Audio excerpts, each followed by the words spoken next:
Hi everyone, my name is Robert and you're watching That's the Movie. So today I'll be reviewing Hunger Games: Catching Fire. So Hunger Games is if you haven't heard about it, it's a series based on a teen novel by Suzanne Collins. It's about a dystopian future in which there's 12 districts left, and in the capital, which would be considered like the government, after the districts rebelled, there used to be 13. One of District 13 was probably the lead who rebelled against the capital. After that, they lost the rebellion, and for their punishment, every year, 24, one female, one male, from the ages 12 to 18 from each district had to be chosen at random, and then they have to fight to the death in an arena. And that's it. That's just the Hunger Games. That's what it's about. I mean, if you've seen Battle Royale, you'll probably know a bit how this would go. And yeah, I read the books. I was a big fan of the books. I really liked them. I saw the first one. I thought really mediocre. Could have been a lot better. They could have done so much better, but whatever. It was all right. And I have to say, the sequel was the best one. It's really good. It's way better than the first one, like 10 times better. I mean, this is a time when a sequel is actually a lot better than the first. And to tell you the truth, it wasn't that difficult. The first one was pretty bad. Really bad. It was pretty bad. And it was pretty easy to do much better than that, but not only did this movie pass my expectations, it did a lot better than that. It was really good. I really liked it. Apparently there was a lot missing from the second book in this movie, and I was fine with it. I noticed, but I was fine with it. I enjoyed it. It still kept the really important things that needed to be there, and I liked it. Probably some of the things I left out was in the fighting once they were in the arena, but it was still good, and I enjoyed it. Okay, so let's get started with this on the writing. So the writing, it's written by Simon Boo something, and then some other guy, I keep forgetting his name too, but either way, I like the script. Like, it was well written. I really liked how they wrote Haymitch's character. He was a lot more funnier than he was in the first one around. Again, this wasn't a comedy, but he still had that bit of comedy that would lighten the mood, and I enjoyed it. I really liked him. I liked him a lot more. I've always liked Woody Harrelson, and I thought he did a fantastic job here in this movie. But either way, I'm talking about the writing here. It all made sense to me. It was all straightforward, and for anybody else who's probably, I think everyone else caught on really easily, because it wasn't a very complicated thing. I mean, it's a sci-fi movie, and if you probably went in like late, you'd miss it. But still, it was good. I enjoyed it, and I'm pretty sure anybody else who watches it will be able to catch on with the writing and the story, even if you haven't seen the first one. But anyways, writing, story, it's all fine. I enjoyed it. I didn't see much of anything bad or wrong with it, but yeah, I liked it. It was good. Now, let's get into the acting. So this stars Jennifer Lawrence, Josh Hutcherson, and Liam Hemsworth. And I liked it. I thought they were all great. Really, everyone was fantastic. And even the guy who played Finnick Odair, I remember reading something when they first announced who they were casting, who was going to play the actor, and so many of these chicks were like, "Oh, he's not hot enough to play the character." I don't think that's really what matters, but he's like, "No, he's not hot enough."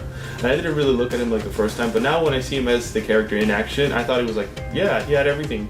He didn't look like a creepy, he wasn't ugly, he looked normal, he looked like a handsome guy, and then he had lots of charisma.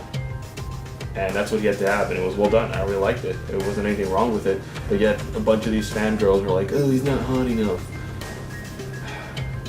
I guess not everyone can be Liam Hemsworth. Whatever. But anyways, everyone I think did fantastic. I really like Jennifer Lawrence. I always did. I've always liked her since the Hunger Games. That's when I first heard of her. But yeah, I really liked her, and she was fantastic in this movie too. Same, there's something that I see a lot of in teen novels now, is that the female characters are written as this sort of boring and blah, and just really have no character whatsoever. And then they all seem to be feisty. Randomly.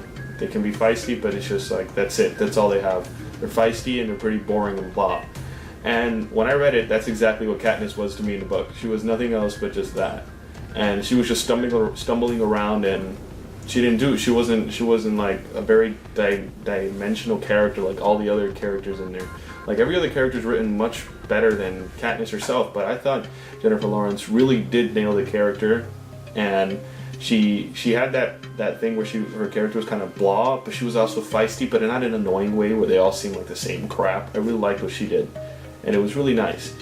But again, that's a real big problem, that just female characters aren't written good. And most of these are written by females themselves, and I feel like they would probably give them something, but no, not even. The female characters are just not that well written at all in books, and especially in The Hunger Games. But again, Jennifer Lawrence did a good job, and I did not hate her character. I didn't hate her the first time around, but I did not dislike her in this one anymore. And Josh Hutcherson was great as ever. I mean, he's become kind of like the poster boy for every single teen novel besides Twilight. I mean, seriously, if you've seen any sort of these teen novels made into movie adaptation things, you're probably going to see Josh Hutcherson in it. And I was surprised he wasn't in Twilight. I guess he saw how terrible it actually was and just stayed away from it. But anyways, good acting, everyone around. I really liked Woody Harrelson. And Elizabeth Banks, oh my gosh, I love her as Effie. She's just so awesome.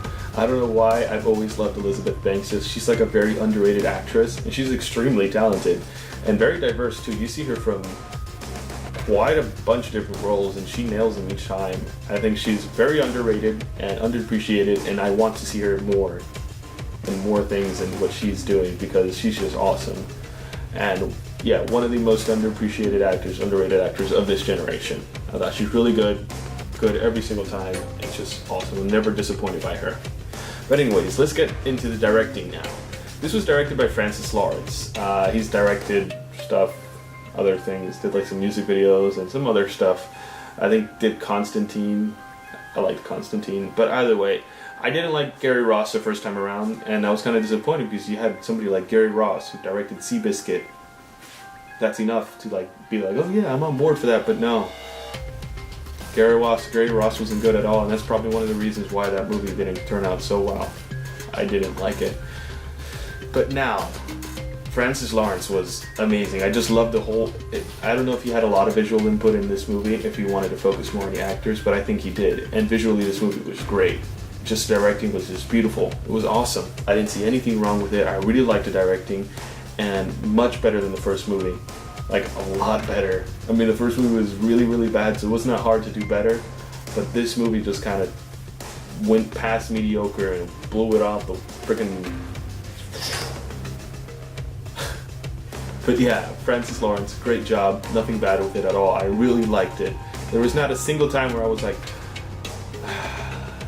No. There wasn't any of those obnoxious shots. But anyways... Good job, the whole movie. None of that stupid, unnecessary shaky camera effects. It happened at times when it was necessary, but it wasn't annoying and it wasn't constant. I can actually see the screen, and actually something I want to point out was the special effects in this movie.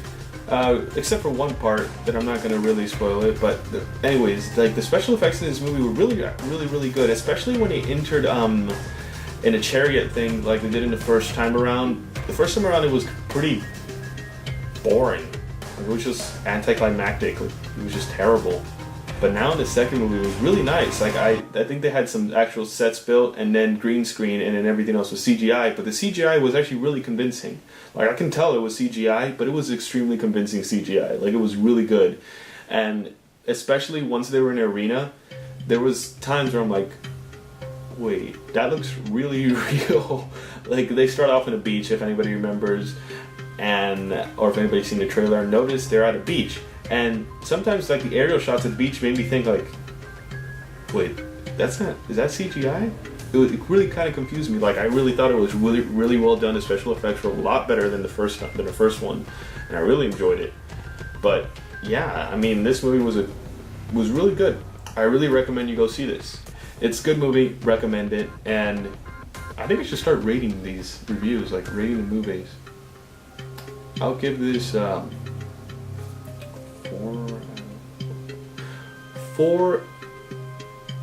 out of 5. These fingers, like this. Yeah, 4 out of 5 of those. That's what it is. I enjoyed it. Go watch it. Fun time. Good movie.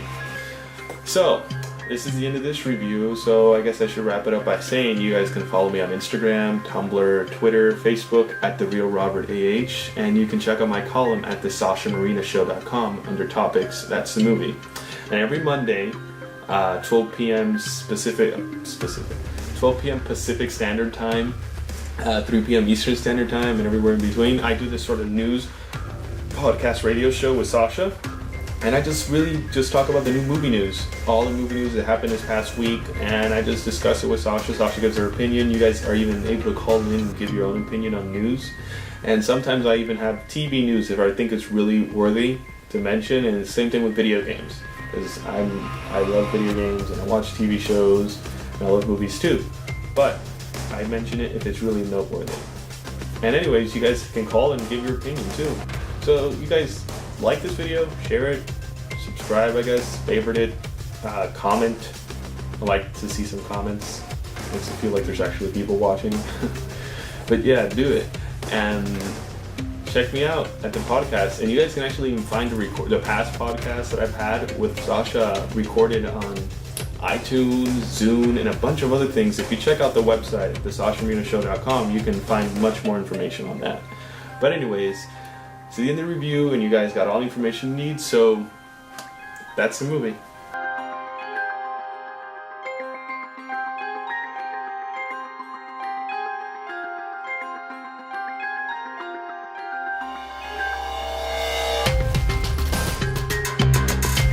Pretty good.